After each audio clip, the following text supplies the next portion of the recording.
আসসালামু আলাইকুম রহমতুল্লাহ। প্রাণপ্রিয় শিক্ষার্থী, আশা করি অনেক অনেক ভালো আছো। আজকের ক্লাসে আমি আলোচনা করব হচ্ছে এইচএসসি ফিনান্স প্রথম পত্র, তৃতীয় অধ্যায় অর্থের সময় মূল্য অংশ নিয়ে যারা অনেক প্রবলেমে আছো, অনেক প্রবলেম ফেস করতেছো, তাদের জন্য হতে পারে এই ক্লাসটা অনেক গুরুত্বপূর্ণ এবং অনেক প্রবলেম হয়তো এই ক্লাসের মাধ্যমে সলভ হয়ে যাবে। এটা হচ্ছে একটা প্র্যাকটিস এবং আমি মনে করি এটা হচ্ছে অনেক কঠিন একটা প্রশ্ন, কারণ রাজুক উত্তরা মডেল কলেজে যেহেতু এসেছে, সো কলেজের প্রশ্নগুলো সচরাচর কিন্তু কঠিনই হয়। সো দেখো, এই যে হচ্ছে রাজুক উত্তরা মডেল কলেজে এসেছিল এই প্রশ্নটা, তো আমি একটু উদ্দীপকটা পড়ি, তারপর সমাধান করি, বোর্ডে সমাধান করব।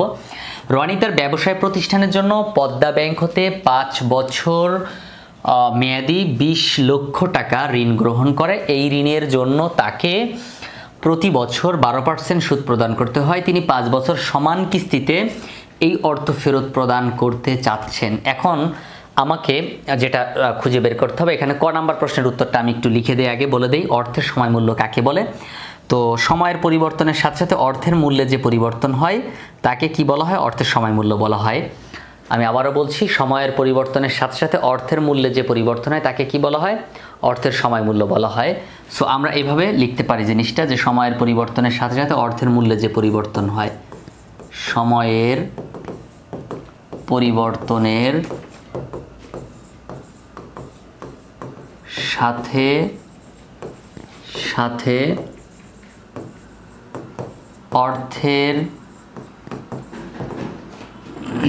মূল্যের যে পরিবর্তন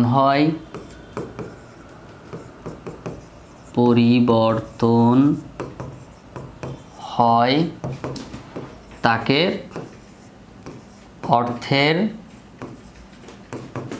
সময় মূল্য বলে।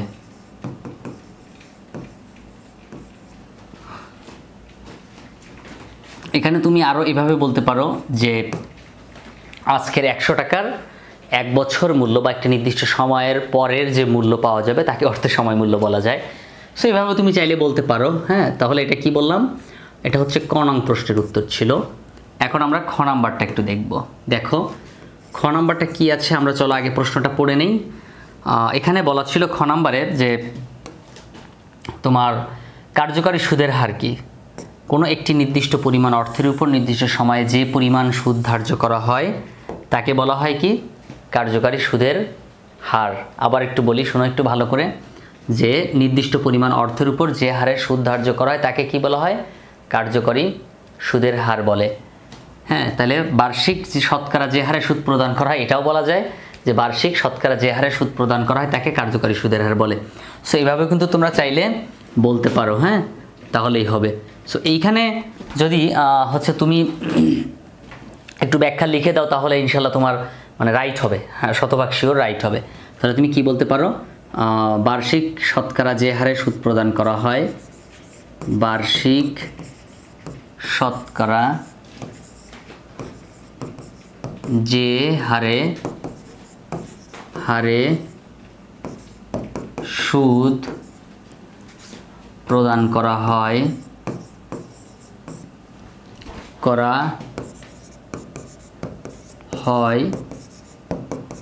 তাকে কার্যকরী সুদের হার বলে। সো এটা তুমি লিখে দিয়ে তারপরে নিচে এটা একটা পয়েন্ট গেল, এবার নিচে তুমি আরেকটা পয়েন্ট লেখো। আরেকটা পয়েন্ট একটু ব্যাখ্যা করো, যে কোনো একটি নির্দিষ্ট পরিমাণ অর্থের উপরে নির্দিষ্ট সময় পরে যে হারে সুদ প্রদান করা হয় তাকে বলা হয় কি? কার্যকারী সুদের হার। সেটা বাৎসরিক হয়ে থাকবে। সুতরাং এটা তুমি লিখতে পারো। সো এই বার্ষিক কথাটা লিখতেই হবে তোমাকে। হ্যাঁ, সো এইভাবে আর কি খ নাম্বারটা হয়ে যাবে। তো চলো এবার আমরা গ নাম্বারে যাই। তো আমি গ নাম্বার সমাধান করব এখানে। আশা করি তুমি পুরোটা একটু ভালো করে দেখবে। হ্যাঁ, তুমি একটু দেখলেই মোটামুটি বুঝতে পারবে যে আসলে গ নাম্বারটা একদম সহজ ব্যাপার। সো আমরা এখান থেকেই সমাধান করব গ নাম্বারটা। আমরা চলো অঙ্কটা একটু পড়ি ভালো করে। আমাদের এখানে কিছু বিষয় আইডেন্টিফাই করার দরকার আছে। জনাব রনির কিস্তির পরিমাণ কত টাকা? কিস্তির পরিমাণ কত টাকা? তো আমাদেরকে এখানে কিন্তু বলা নেই যে আমরা বর্তমান মূল্য নির্ণয় করব নাকি ভবিষ্যৎ মূল্য নির্ণয় করব।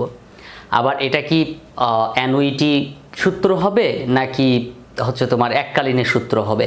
তো এককালীনের সূত্র, অ্যানুইটির সূত্র, এগুলোও কিন্তু আমি পূর্বে আলোচনা করেছি, তারপরেও আমার পূর্বে একটা ভিডিওতে আমি বিস্তারিত বলেছিলাম। তারপর আমি আরেকটু বলতেছি, যেমন শুধু প্রেজেন্ট ভ্যালু দেওয়া থাকলে আমরা ফিউচার ভ্যালু বের করি, আবার ফিউচার ভ্যালু দেওয়া থাকলে প্রেজেন্ট ভ্যালু বের করি। তাহলে সূত্রটা কী হয়? 1 + i⁻n। আমি প্রতি মাস টাস এগুলোর কথা বলতেছি না, অ্যাজ ইউজুয়াল যে সূত্র আমরা ব্যবহার করি। হ্যাঁ, মাসিক হিসাব সুদের হার দেওয়া থাকলে তো সেটা আলাদা চিন্তা করতে হয়। তো ফিউচার ভ্যালু দেওয়া, প্রেজেন্ট ভ্যালু বের করতে গেলে ফিউচার ভ্যালু দেওয়া থাকবে, তো ফিউচার ভ্যালুকে এই সূত্র মানে কাজ করলে প্রেজেন্ট ভ্যালু নির্ণয় করা যায়। আবার যদি ফিউচার ভ্যালু দেওয়া থাকে তাহলে প্রেজেন্ট ভ্যালু ইন্টু 1 + i⁻n। এটা হচ্ছে বর্তমান মূল্য থাকলে ভবিষ্যৎ মূল্য, ভবিষ্যৎ মূল্য দেওয়া থাকলে বর্তমান মূল্য। মানে এটা মোটামুটি বেসিক, ওই ক্লাসটা দেখার পর যদি এই ক্লাসটা করো তাহলে অনেক কিছু শিখতে পারবা। ওকে, তো এই হচ্ছে তুমি নর্মালি চিন্তা করো যে এটা নর্মাল একটা অঙ্ক। কিন্তু যদি অ্যানুইটির সূত্র দেয় তাহলে অ্যানুইটির সূত্র হচ্ছে দুই রকম, একটা হচ্ছে প্রেজেন্ট ভ্যালু সূত্র, একটা হচ্ছে ফিউচার ভ্যালু সূত্র। তো প্রেজেন্ট ভ্যালু সূত্র হচ্ছে PV = আর ফিউচার ভ্যালু সূত্র এটাও আমি এখানে লিখবো, ফিউচার ভ্যালু = তো প্রেজেন্ট ভ্যালু সূত্র হচ্ছে এ মানে অ্যানুইটি, কিস্তি, A × 1 - 1 - 1/1 যোগ i⁻n/i।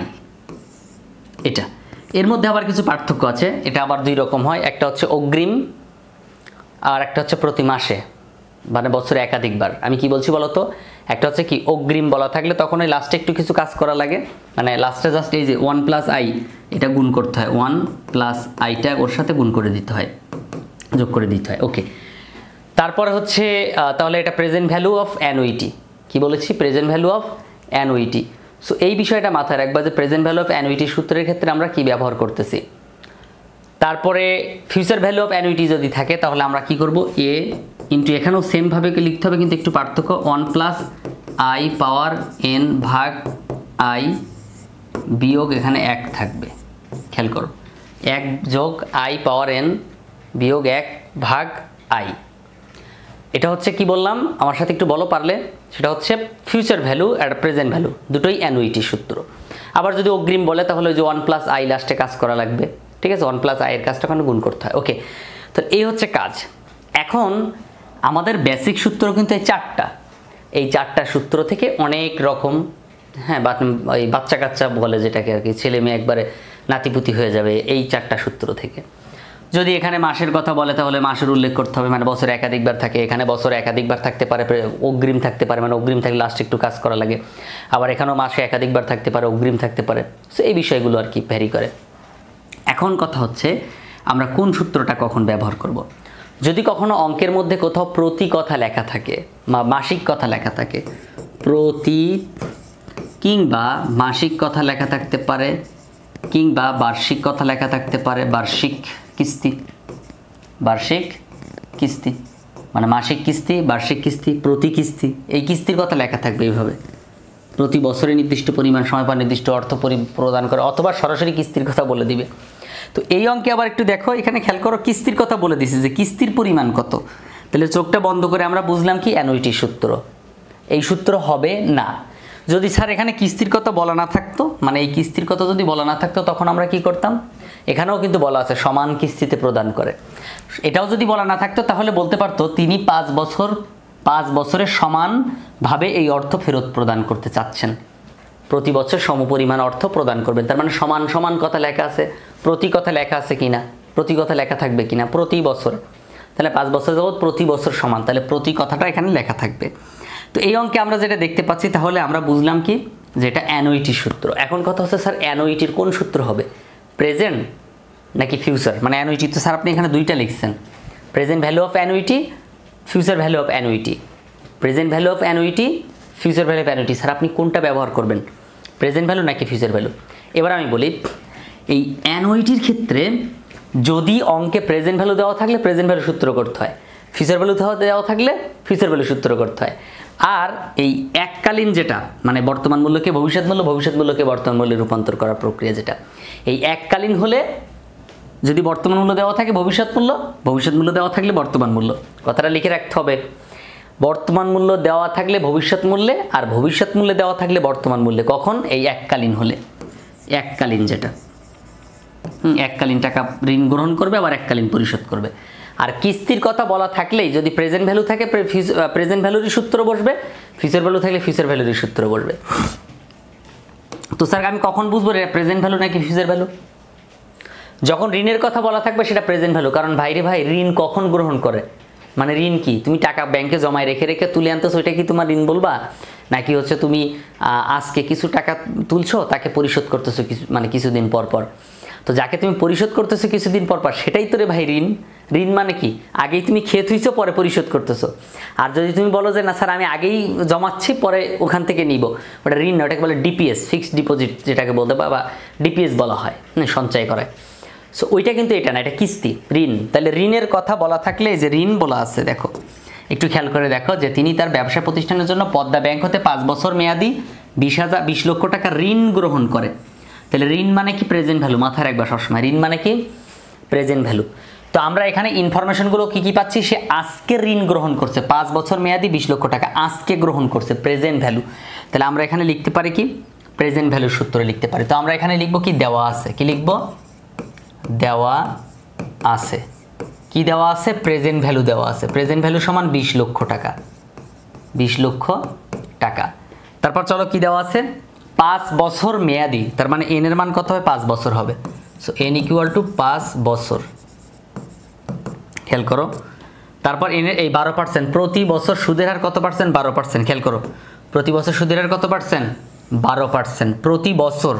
হ্যাঁ তার মানে এম এর মান আসবে না, তাহলে আই সমান কত 12%। এটাকে আবার একটু বা লিখে একটু চেঞ্জ করতে হবে, কি করতে হবে বা লিখে একটু চেঞ্জ করতে হবে। দেখো বা 0.12, কিভাবে বলো তো এই 12% না, এই 12%কে তুমি 12 দ্বারা ভাগ দাও, পার্সেন্ট ছুটানোর জন্য 100 দ্বারা ভাগ দাও, সরি 12কে 100 দ্বারা ভাগ দাও, তাহলে 0.12 পাবা, ঠিক আছে। সো এই কাজ করলাম আর কি এখানে। তারপর দেখি কি আছে 5 বছর যাবত কিস্তিতে পরিশোধ করবে। হ্যাঁ ঠিক আছে, তাহলে জনাব রনির কিস্তির পরিমাণ নির্ণয় করো। কিসের পরিমাণ? কিস্তির পরিমাণ। তাহলে কিস্তির পরিমাণ নির্ণয় করতে হবে, চলো। সো এখানে আমরা বের করব কি অ্যানুইটির মান বের করব, কি বের করব অ্যানুইটির। তো আমরা কোন সূত্র ব্যবহার করব, তাহলে আমাদের এখানে অঙ্কে দেওয়া আছে প্রেজেন্ট ভ্যালু, পিভি দেওয়া আছে, প্রেজেন্ট ভ্যালু দেওয়া আছে। তাহলে আমরা এখানে প্রেজেন্ট ভ্যালুর সূত্র বসাবো, এটা বসাবো না, আমরা কি করব প্রেজেন্ট ভ্যালুর সূত্রটা এইটা বসাবো। সো এটা অ্যাজ ইউজুয়াল নর্মাল সূত্র আমরা এখানে ব্যবহার করব। তার আগে আমি একটু দেখে নেই যে আসলে এইখানে প্রেজেন্ট ভ্যালুর সূত্র তো বুঝলাম, কিন্তু এটা অগ্রিম কিনা, মানে বছরের প্রথমে কিনা। বলছে 5 বছর সমান কিস্তিতে এই অর্থ ফেরত প্রদান করতে চাচ্ছেন, তাহলে রনির কিস্তির পরিমাণ। সো অ্যাজ ইউজুয়াল নর্মাল হিসাব সাধারণ কিস্তি যেটা সেটা আমরা পরিশোধ করব, অগ্রিম না। তাহলে সূত্রটা কি present value equal to A into 1 বিয়োগ 1 ভাগ 1 যোগ আই পাওয়ার এন ভাগ আই। ঠিক আছে, ক্লিয়ার জিনিসটা? এটা একটু আমরা নিচে লিখি, PV equal to A into, A হচ্ছে কি এই অঙ্কের সূত্র 1 বিয়োগ 1 ভাগ 1 যোগ আই পাওয়ার এন ভাগ আই। জাস্ট আমরা এখন মানটা বসাই দেব, খেয়াল করো আমরা জাস্ট এখানে কি করব মানটা বসাই দেব। তো আমাদের যেহেতু এ এর মান বের করব, পিভি কিন্তু আমাদের দেওয়াই আছে, পিভিটা আমাদের দেওয়াই আছে, খেয়াল করো পিভি কত দেওয়া আছে, পিভি দেওয়া আছে হচ্ছে তোমার 20 লক্ষ টাকা। তাহলে পিভির এখানে 20 লক্ষ টাকা লিখব, 20 লক্ষ টাকা লিখলাম। এর মানটা আমরা বের করব, তারপর বাকি তথ্যগুলো বসাই 1 বিয়োগ 1 ভাগ 1 যোগ এই যে আই, আই মানে কত বলো তো 0.12, তাহলে আই এর জায়গায় এখানে 0.12 লিখব, ব্র্যাকেট দিব। তারপর পাওয়ার দেখো পাওয়ার এন, এন মানে কত, এই যে এন মানে 5 বছর, এন মানে কি 5 বছর, তাহলে এখানে 5 লেখো। তারপর এই যে ভাগ, এখানে ভাগটা দাও, এই যে ভাগ আই, আই মানে কত 0.12। কথা ক্লিয়ার? আমি কিভাবে কি করতে চাচ্ছি, জাস্ট তথ্যগুলো এখান থেকে নিয়ে বসালাম।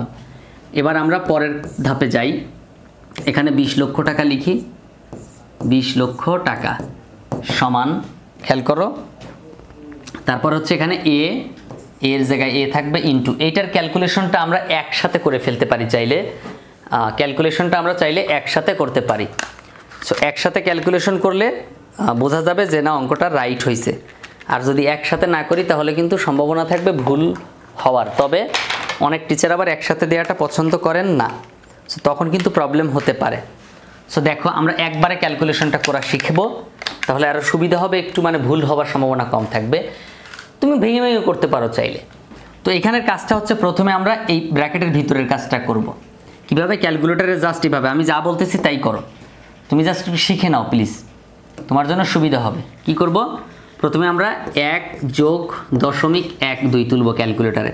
তো আমার হাতে ক্যালকুলেটর নিলাম, 1 + 0.12 1 + 0.12 সমান, এই যে সমান দিলাম, দেওয়ার পর কত হয়েছে 1.12 হয়েছে, সমান দিছি, দেওয়ার পর 1.12 হয়েছে। এবার পাওয়ার চাপ দাও, যেভাবে আছে এইভাবে পাওয়ার চাপ দাও। দেখো এই যে যেভাবে আছে আমি ক্যালকুলেটর না কেটে পাওয়ার চাপ দাও। পাওয়ার কত আছে, 5 আছে পাওয়ার, তাহলে পাওয়ার 5 চাপ দাও, দিয়ে আবার সমান চাপ দাও। তো আমি পাওয়ার 5 দিলাম, সমান চাপ দিলাম, তাহলে সামথিং আসে 1.76, হ্যাঁ 1.762 ... অনেক কিছু আসছে এখানে, অনেক ঝামেলা আসছে। এবার আমরা এখানে ক্যালকুলেটর এসি একটা বাটন আছে, এসি যে পিঙ্ক কালারের এসি, হ্যাঁ এই যে ডান পাশে একদম পিঙ্ক কালারের এই যে এসি, এসি দ্বারা তুমি কেটে দিবা, দয়া করে কিন্তু অন অফ চাপ দিবা না, এসি দ্বারা কেটে দিবা। দেওয়ার পর এবার 1 তুলবা, 1 ভাগ লেখা, তোমার ক্যালকুলেটারে কিন্তু এই অ্যান্সারটা আছে, এখানে তোমার ক্যালকুলেটরে দেখো একটা অ্যান্সার আছে, এই যে অ্যান্সার বাটন আছে।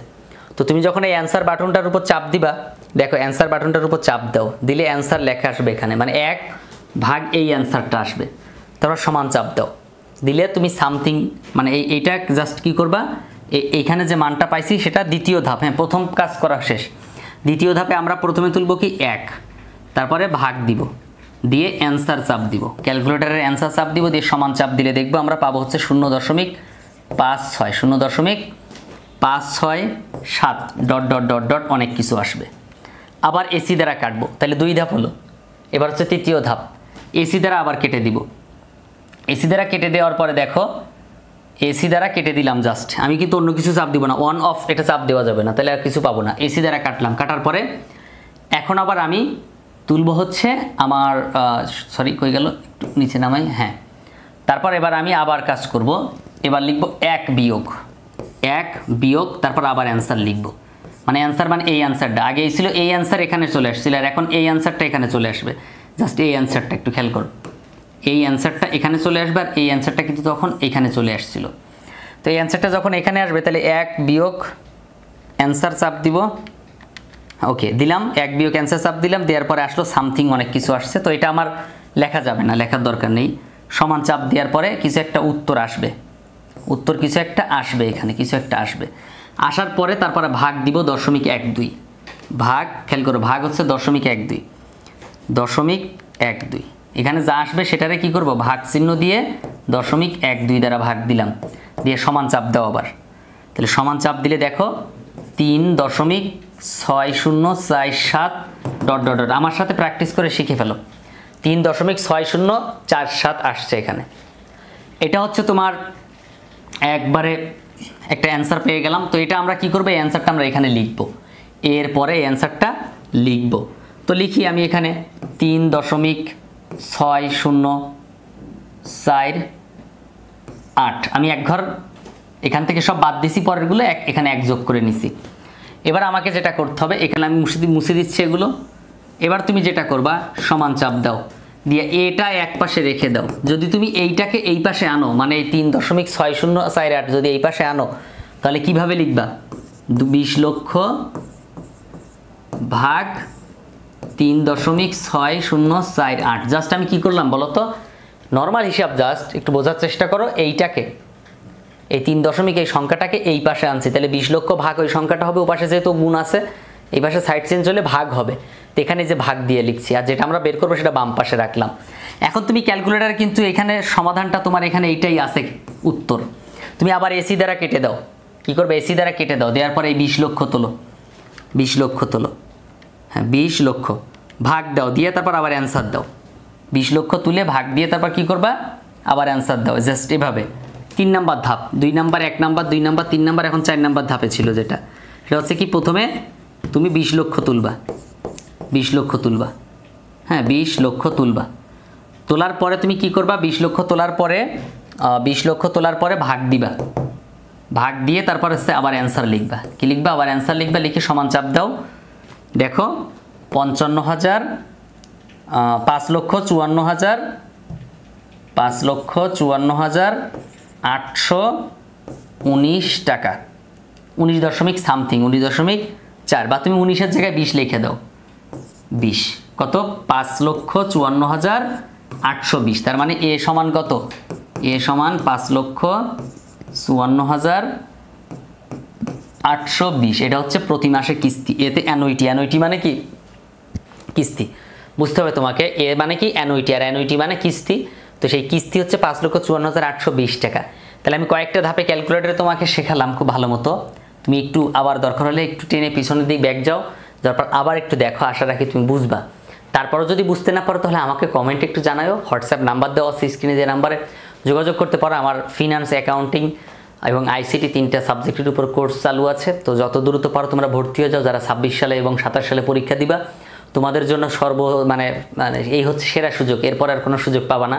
সো এখনই ভর্তি হয়ে যাও, একদম পরীক্ষা পর্যন্ত ক্লাস করতে পারবা। ফিনান্সের যতগুলো ম্যাথ চ্যাপ্টার আছে কোনো টেনশন নাই, কমপ্লিট হয়ে যাবে।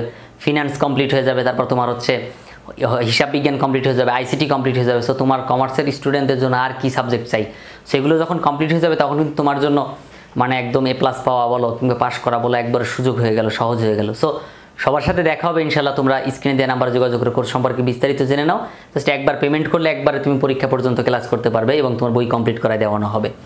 ওকে, এবার চলো আমরা গ নাম্বারে যাই, কি বলতেছে দেখি। তো আমাদের এখানে কিস্তির পরিমাণ বের করে ফেললাম, এখন আমরা এটা মুছে দেই। আমরা এটা চাইলে মুছতে পারি, দেখো। ওকে, তো আমাদের এখানে দেখো অঙ্কের মধ্যে কি বলছিল যে ঋণ পরিশোধ সূচি বের করতে হবে। কি করতে হবে? ঋণ পরিশোধ সূচি বের করতে হবে। তো ঋণ পরিশোধ সূচি যখন বের করতে বলছে তখন কিন্তু আমাদের এই উদ্দীপকটা একটু ভালো করে পড়তে হবে আবার। হ্যাঁ, খেয়াল করো। তিনি 5 বছর সমান কিস্তিতে এই অর্থ ফেরত প্রদান করতে চান। কত টাকা কিস্তি হয়েছে? 5,54,820 টাকা। 5,54,820 টাকা। এখন আমরা এই জনাব রনির একটি ঋণ, আমরা এখানে লিখে দেব জনাব রনির কিস্তির পরিমাণ এত টাকা লিখে দেব। হ্যাঁ, এবার আমরা চলো জনাব রনির একটি ঋণ পরিশোধ সূচি তৈরি করতে হবে। ঋণ পরিশোধ সূচিটা অনেকেই পারে না, সো আমি ঋণ পরিশোধ সূচিটা একটু সহজভাবে চেষ্টা করবো আজকে করে দেওয়ার জন্য। ওকে, তারপর দেখো, তোমরা যারা লেকচার শিট নিতে চাও স্ক্রিনের নাম্বারে যোগাযোগ করে লেকচার শিট কালেক্ট করে নাও, কারণ এখানে এভাবে আর কি বোর্ড প্রশ্ন প্লাস উত্তর, বিভিন্ন কলেজের প্রশ্ন সব দেওয়া আছে, যা তোমাদের জন্য খুবই গুরুত্বপূর্ণ। ওকে, তো ঋণ পরিশোধ সূচি তৈরি করার জন্য আমাদের দরকারই হচ্ছে কিস্তির পরিমাণটা জানা দরকার, তারপর আমরা খুব সহজে নির্ণয় করতে পারবো। চলো এখন আমরা ছক করি। তো ছকের ক্ষেত্রে আমরা যেটা করব, প্রথমে হচ্ছে আমরা একটা শিরোনাম দিয়ে নেব ঋণ পরিশোধ সূচির জন্য।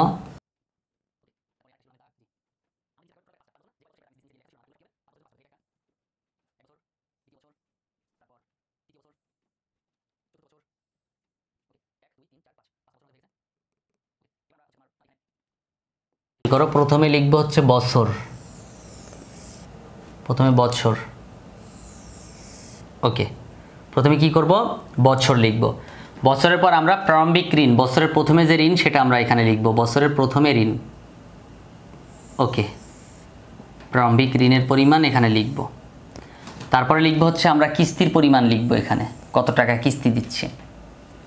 তারপরে কিস্তির মধ্যে আমরা হচ্ছে ঋণ দিচ্ছি কত টাকা এবং আসল দিচ্ছি কত টাকা সেটা আমাদেরকে লিখতে হবে। 1 2 3 4 5 6টা, এদিকেও 6টা হলো আর এদিকেও 6টা হয়েছে, কারণ এখানে 5 বছর দেওয়া ছিল। তো চলো এবার আমরা ভিতরের ইনফরমেশনগুলো লিখি। তো প্রথমে আমরা লিখব হচ্ছে বছর। তো বছর বলতে এখানে হচ্ছে প্রথম বছর, দ্বিতীয় বছর, তৃতীয় বছর, চতুর্থ বছর, বছর বা কিস্তির সংখ্যা এটা বলতে পারো। তাহলে কি বলবো আমরা? প্রথমে লিখব হচ্ছে এটার নাম কি? বছরের শুরুতে ঋণের পরিমাণ বা প্রারম্ভিক ঋণের পরিমাণ। হ্যাঁ, প্রারম্ভিক ঋণের পরিমাণ। তাহলে প্রারম্ভিক ঋণ বা বছরের শুরুতে ঋণের পরিমাণ, তারপর কিস্তির পরিমাণ, তারপর হচ্ছে এখানে লিখবো আমরা সুদের পরিমাণ লিখব। কি লিখব? সুদের পরিমাণ লিখব, সুদের পরিমাণ। তারপর এখানে লিখব হচ্ছে আসলের পরিমাণ, আসল মানে প্রতি বছর আসল কত দিচ্ছে, আর হচ্ছে বছর শেষে সুদের পরিমাণ, বছর শেষে বছর শেষে ঋণের পরিমাণ, ঋণের পরিমাণ এখানে ঋণের পরিমাণ। প্রারম্ভিক ঋণ বা বছরের শুরুতে ঋণ, কিস্তির পরিমাণ, সুদের পরিমাণ, আসলের পরিমাণ, বছর শেষে ঋণের পরিমাণ কত টাকা। এটা 1, এটা 2, এটা 3, এটা 4, এটা 5, এটা 6, 55,000, 5,54,000, 5,54,820 টাকা হচ্ছে আমাদের কিস্তি। তাহলে আমরা এই কিস্তির পরিমাণটা প্রতি ঘরে লিখে দেই 5,54,820, 5,54,820, 5,54,820, 5,54,820। আমি প্রতি বছর এই কিস্তিটা দিব, প্রতি বছরে এই টাকা করে কিস্তি পরিশোধ করব। আমাদের বছরের প্রথমে সুদের পরিমাণ, ঋণের পরিমাণ কত ছিল? 20 লক্ষ টাকা। কত টাকা ছিল? 20 লক্ষ টাকা। তো আমার সুদের পরিমাণ আমি কত দিচ্ছি একটু খেয়াল করো। আমি আসলে এই বছরে মানে প্রথম বছরে 20 লক্ষ টাকার উপরে 12% সুদ দিব। কত পার্সেন্ট? 12%। তো 4 নাম্বার ঘরটা আমি কিভাবে পাবো? 2 নাম্বার ঘরের উপরে আমি একটা পার্সেন্ট করব, 12% করব, করলে আমরা 4 নাম্বার ঘরটা পাবো। 2 নাম্বার ঘরে একটু খেয়াল করো, 4 নাম্বার ঘরটা আমি কিভাবে পাবো সেটা এখানে লিখে দিতে পারি। 4 নাম্বার ঘর সমান 2 নাম্বার ঘরের উপর 12% করব। এই যে 2 নাম্বার ঘর না, এই 2 নাম্বার ঘরের উপর 12% করব। তো 20 লক্ষ টাকার উপর যদি 12% করি, খেয়াল করো আমি ক্যালকুলেটারে 20 লক্ষ টাকা তুললাম, 20 লক্ষ, হ্যাঁ 20 লক্ষ গুণ 12%, তাহলে 12% তুললে কত হয়? 2,40,000 টাকা। তাহলে আমি প্রথম বছর সুদ দিচ্ছি 2,40,000 টাকা। খেয়াল করো প্রথম বছরে সুদ দিচ্ছি কত? 2,40,000 টাকা সুদ দিচ্ছি, 2,40,000 টাকা। তাহলে বাকিটা কি যাচ্ছে? আসল যাচ্ছে না? আমি তো টোটাল 5,54,820 টাকা দিচ্ছি, তার মধ্যে আমার সুদ কত দেয়া লাগতেছে? 2,40,000। তাহলে আমি আসল দিচ্ছি কত? মানে ব্যাপারটা বুঝো, আমি তার কাছ থেকে 20 লক্ষ টাকা ঋণ নিচ্ছি, তাকে আমি 5,54,820 টাকা করে প্রতি বছর শোধ করতেছি। আমি যে শোধ করতেছি এটার মধ্যে কিন্তু আসলও আছে, সুদও আছে, ঋণও আছে, সুদও আছে। তাকে যে আমি এই টাকাটা পরিশোধ করব, তাকে কি আবার 20 লক্ষ টাকা নতুন করে পরিশোধ করব? তাহলে তো হবে না। এই টাকাটা আমি হিসাব করছি এমনভাবে, এখানে আমার যে সুদ সেটাও দেওয়া লাগতেছে, আবার আসলটাও পরিশোধ করা লাগতেছে। তাহলে আমি যদি চিন্তা করি যে আমি প্রতি মাসে 5,54,820 টাকা করে পরিশোধ করতেছি, তাহলে আমি চিন্তা করতেছি যে আমার এইখানে আসলও আছে, সুদও আছে, তাহলে আমার আসল কত আর সুদ কত? তো সুদের পরিমাণটা কিভাবে হিসাব করতে হবে? বছরের প্রথমে যে সুদটা, যে ঋণটা থাকবে তোমার কাছে তার উপর তুমি পার্সেন্ট করবা। তাহলে হয় কত? 2,40,000। তো এই 5,54,000 টাকা তো আমি ঋণ মানে কিস্তি দিচ্ছি, তাহলে এই কিস্তি হলো 5,54,820 টাকা। 5,54,820 এখান থেকে বাদ দিতে হবে হচ্ছে আমি সুদ দিচ্ছি কত টাকা? 2,40,000 টাকা। তাহলে 2,40,000 যদি সুদ দেয়, তাহলে আমি তাকে আসল পরিশোধ করতেছি কত টাকা? 3,14,000। প্রতি বছর 3,14,820 টাকা করে পরিশোধ করতেছি। তার মানে এই বছরে প্রথম বছরে আমি তাকে আসল দিছি 3,14,820 টাকা, তার সুদ দিছি 2,40,000, মোট দিছি 5,54,820 টাকা। তাহলে বছর শেষে আমি তার আসল 3,14,820 টাকা পরিশোধ করে দিছি, তাহলে বছর শেষে সে আমার কাছে আর কত পাবে? তাহলে এইটা আমি কিভাবে বের করলাম বলো তো? এটা বের করছি হচ্ছে এই যে 4 নাম্বার যে ঘরটা ছিল না, এই 3 নাম্বার থেকে 4 নাম্বার ঘরটা বাদ দিছি, 3 নাম্বার বিয়োগ 4 নাম্বার। 3 নাম্বারে আমার কিস্তির পরিমাণ ছিল, কিস্তির পরিমাণ থেকে আমি কত টাকা সুদ দিছি? হ্যাঁ 5,54,820 টাকার মধ্যে কত টাকা সুদ দিছি সেটা বাদ দিলে আমি আসলের পরিমাণটা পাইছি। তা আমি 3 নাম্বার ঘর বিয়োগ 4 নাম্বার ঘর লিখছি, সেটা আমি উল্লেখ করে দিলাম। এবার আমি 6 নাম্বার ঘরটা বের করব। তো আমি তো 20 লক্ষ টাকা আমার ঋণ ছিল, সেখান থেকে তো আমি প্রথম বছরে 3,14,820 টাকা আসল পরিশোধ করে দিছি। তাহলে আমি তাকে 3,14,820 টাকা পরিশোধ করছি, তাহলে সে আমার কাছে ঋণ কত টাকা পাবে? তাহলে 20 লক্ষ টাকা থেকে বাদ দিতে হবে, 20 লক্ষ টাকা থেকে বাদ দিতে হবে। তাহলে আমরা কত টাকা এই 6 নাম্বার ঘরটা পাইলাম কত? 2 নাম্বার ঘর বিয়োগ হচ্ছে 5 নাম্বার ঘর, মানে 5 নাম্বার আছে আসলে, এই আসলটা বাদ দিছি 2 নাম্বার ঘর থেকে 5 নাম্বারটা, এটা আমরা উল্লেখ করে দিতে পারি চাইলে। তাহলে সে আমার কাছে আর ঋণ পাবে কত? 16,85,180 টাকা, 16,85,180 টাকা। 3,14,820 টাকা পরিশোধ করে দিচ্ছি। তাহলে বছরের শেষে যে ঋণটা ছিল গত বছর, সেই ঋণটা এসে আবার বছরের প্রথমে চলে আসবে দ্বিতীয় বছরে কত? 16,85,180 টাকা, 16,85,180 টাকা, 16,85,180 টাকা। আবার আমরা এই যে 2 নাম্বার ঘরের উপর 12% করব। তো 2 নাম্বার ঘর এইটা না, এটার উপর আমরা এখন কি করব? 12% করব। সো এখানে আমরা চলো 12% করি, এই 16,85,120 টাকার উপর 12% করি। তো এর যদি 12% করি তাহলে হয় হচ্ছে 2,02,221 টাকা, 2,02,221 টাকা, 2,02,221 টাকা। পয়েন্টের পর সামথিং আছে, ওটা আমি বাদ দিচ্ছি। 2,02,221 টাকা আমি তাকে দ্বিতীয় বছরে সুদ দিচ্ছি। তাহলে আমি কিন্তু সুদ দিচ্ছি 2,02,000, কিন্তু তাকে আমি আসলে প্রদান করতেছি কত? 5,54,820 টাকা। তাহলে এর মধ্যে আমার আসলও আছে সুদও আছে। তাহলে আমি এখন কি করব? তাহলে আমি এখন যেটা করব সেটা হচ্ছে ওখান থেকে আমি আসলটা বের করব। কিভাবে? এই যে 3 নাম্বার ঘর থেকে 4 নাম্বার ঘর বাদ দাও, 3 নাম্বার ঘর থেকে 4 নাম্বারটা বাদ দাও, মানে 5,54,820 থেকে এখানে আমি একটু কমা দিয়ে নিই। দেখো 5,54,820, 5,54,820, 5,54,820 মাইনাস 2,02,221, 2,02,221। তাহলে সুদ হচ্ছে 2,02,221। তাহলে আমি তাকে মোট পরিশোধ করতেছি কত টাকা আসল?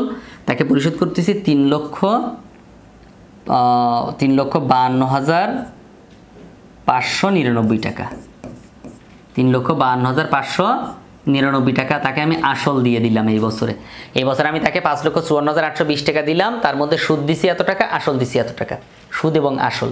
তাহলে এখন আমি দেখবো যে এই বছরে তো আমি আসলে এত টাকা পরিশোধ করে দিছি, তাহলে এখন আমার কাছে সে আর কত টাকা পাবে? তাহলে এটা আমি কি করব? 16,85,180 টাকা থেকে বাদ দাও, 16,85,180 টাকা থেকে বাদ দাও। তাহলে কত হয়? 13,32,581 টাকা। 13,32,581 টাকা।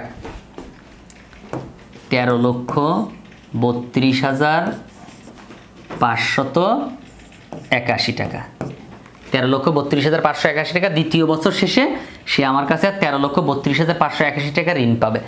সেটা আবার আমার পরের বছর চলে আসবে প্রথমে 13,32,581 টাকা আমার বছরের প্রথমে আবার ঋণ হিসেবে চলে আসলো। এবার এইটার উপর আবার এই যে 2 নাম্বার ঘরের উপর 12% করব। তাহলে 2 নাম্বার ঘরের উপর 12% করো, এই 13,32,500, 13,32,581 টাকা, 13,32,581 টাকা ক্যালকুলেটরে তুললাম, ইন্টু দিলাম, দিয়ে আবার 12% করব। তাহলে কত হয়? তারে আমি দিচ্ছি কত টাকা এই বছরে? 1,59,900, হ্যাঁ 900 এখানে আছে 909, তা আমি 910 বানাই দিলাম, 910 টাকা। ওই সামথিং এদিক সেদিক হইলে পুরাই নিবা, মানে যেমন মনে করো যে পয়েন্টের পর সামথিং আছে, তাহলে তুমি একটু কাজ করো, পয়েন্টের পরে বাদ দিয়ে দিবা, আবার কিছু সময় পয়েন্টের পর ধরবা, তাহলে এভারেজে ঠিক হবে। তাহলে 1,59,910 টাকা আমি তারে সুদ দিচ্ছি, কিন্তু আমি তো তারে কিস্তি দিচ্ছি 5,54,820 টাকা। তাহলে তারে আমি মূলত 5,54,820 টাকা যে দিলাম কিস্তি, 5,54,820, এর মধ্যে সুদ দিছি কত টাকা? 1,59,910 টাকা দিছি সুদ। তাহলে তাকে আমি আসল পরিশোধ করলাম কত? 3,94,910 টাকা। 3,94,910 টাকা তার আমি কিস্তি দিছি।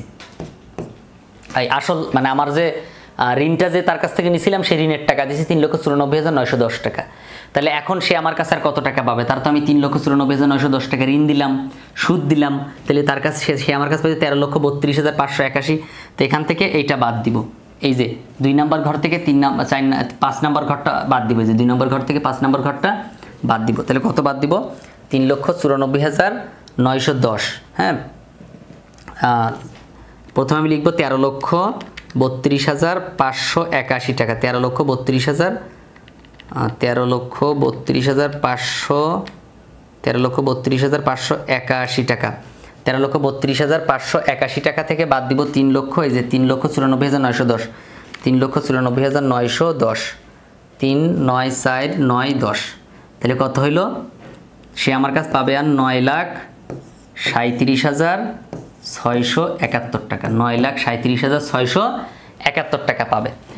4 নাম্বার বছরে এসে তাকে আমি পরিশোধ করে দিব আবার, তো দেখি সে আমার কাছে ঋণ পাবে কত? 9,37,671 টাকা সে আমার কাছে পাবে। তো তারে আমি তো কিস্তি দিচ্ছি 5,54,820 টাকা প্রতি বছর। সো এইখানে এইটার উপর আমি আবার সুদ ধার্য করবো, মানে যে 2 নাম্বার ঘরের উপর 12% করব, করে আমি সুদের পরিমাণ বের করব।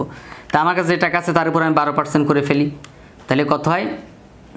1,12,520 টাকা হয়, 1,12,520 টাকা হয়। তো এইটা হচ্ছে আমি তারে সুদ দিচ্ছি, কিন্তু কিস্তি দিচ্ছি 5,54,000। তাহলে কিস্তি থেকে সুদের পরিমাণটা বাদ দাও, কিস্তি 5,54,820 মাইনাস 1,12,520, 1,12,520। তাহলে সে আমার কাছে, তাকে আমি কিস্তি দিচ্ছি, আসল দিচ্ছি কত? 4,42,300 টাকা, 4,42,300। তাহলে আমি তারে কিস্তির মধ্যে তারে আমি আসল পরিশোধ করলাম, সে আমার কাছে ঋণ দিছিল, সেই ঋণের টাকা পরিশোধ করলাম 4,42,000, সুদ দিলাম এত টাকা, তাহলে সে আমার কাছে আর কত টাকা পাবে? 9,37,671 টাকা থেকে বাদ দেব 9,37,671 টাকা সে আমার কাছে ঋণ পাইতো, 9,37,671। এখান থেকে আমি আসল 4,20,000, 4,42,300 টাকা বাদ দিব, 4,42,300 টাকা বাদ দিব, তাহলে সে আমার কাছে পাবে কত? 4,95,371 টাকা, 4,95,371 টাকা। এবার চলো আমরা একটু আরেকটা ঘর তৈরি করি। আমার 4টা ঘর এখানে তৈরি করা আছে, আর একটা ঘর লাগবে, ঠিক আছে? তাহলে এখানে আরেকটা ঘর তৈরি করে ফেলি। ওকে,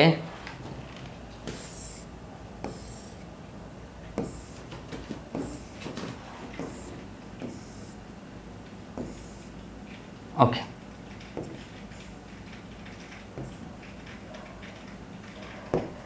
দেখো তাহলে সে আমার কাছে ঋণ পায় কত টাকা একটু খেয়াল করো। এটা হচ্ছে 5 নাম্বার বছরে, 5 নাম্বার বছরে সে আমার কাছে ঋণ পায় কত? 4,95,000, 4,95,371 টাকা, 371, হ্যাঁ 4,95,371 টাকা পায়। সেখান থেকে আমি সুদ দেবো 12%, এই যে 12% সুদ দেবো। 4,95,371 টাকার উপরে আমরা 12% করব, তাহলে হয় কত? 59,444 টাকা। 5-এর পিটি 9, 59,444 টাকা, 59,444 টাকা। তাহলে এটা হচ্ছে আমরা দিলাম কি? সুদ দিলাম, তাই না? সুদের পরিমাণ দিলে আমরা একটু নিচে নামাই দরকার হলে, ওকে বুঝতে পারবো, হ্যাঁ এটা দেখে বুঝতে পারবো। ওকে, তাহলে সুদের পরিমাণ কত? 59,444 টাকা বের হয়েছে সুদ, হচ্ছে তোমার, হ্যাঁ সুদ। এখন আমি কিস্তি দিচ্ছি কত? 5,54,820 টাকা হচ্ছে আমার কিস্তি, 5,54,820। এর মধ্যে আমি সুদ দিচ্ছি হচ্ছে 59,444, 59,444। তাহলে আমি আসল দিচ্ছি কত? 4,95,300 হচ্ছে তোমার 71 টাকা। খেয়াল করো, 71 টাকা হয়। ব্যাপারটা আমি বলি, একটু খেয়াল করো। লাস্টের বছরের ফাংশনটা হচ্ছে আমার কিস্তির ঋণের পরিমাণ ছিল আর 4,95,371 টাকা। তো সেটা বছরের প্রথমে চলে আসছে, এটার উপর আমি কিস্তি দিচ্ছি কত? 5,45,54,820 টাকা। তো আমি এখানে সুদ দিচ্ছি কত টাকা? সুদ দিচ্ছি হচ্ছে 59,449 টাকা, 59,449 টাকা হচ্ছে আমি সুদ দিচ্ছি। তাহলে আসল কত? আমি তো দিচ্ছি 5,54,000 কিস্তি। এই কিস্তি থেকে আমার সুদের পরিমাণটা বাদ দিলে আসল বের হইলো। এইখানে যদি একটু গড়মিল হয় 2-1, তুমি একটু মিলাই দিতে পারো চাইলে। তুমি কি করতে পারো? এখানে একটু কষ্ট করে মিলাই দিয়ে এখানে শূন্য লিখে দিতে পারো, বা কিছু না লিখলেও হয়। যদি 1-2 এদিক সেদিক হয় কোনো ব্যাপার না। আমি বারবার বলে দিচ্ছি, অনেকে কমেন্ট করবা যে স্যার এখানে কি হলো লাস্টে বুঝলাম না। এখানে তুমি চাইলে একটু এদিক সেদিক হবে, মিলাই দিতে হবে, তোমাকে যে কোনো মূল্যে আর কি মিলাই দিতে হবে, অথবা তুমি না মিলাইলেও চলবে। তো এই হচ্ছে আমাদের আজকের প্রশ্নের উত্তর। এটা হচ্ছে ঋণ পরিশোধ সূচি ছিল।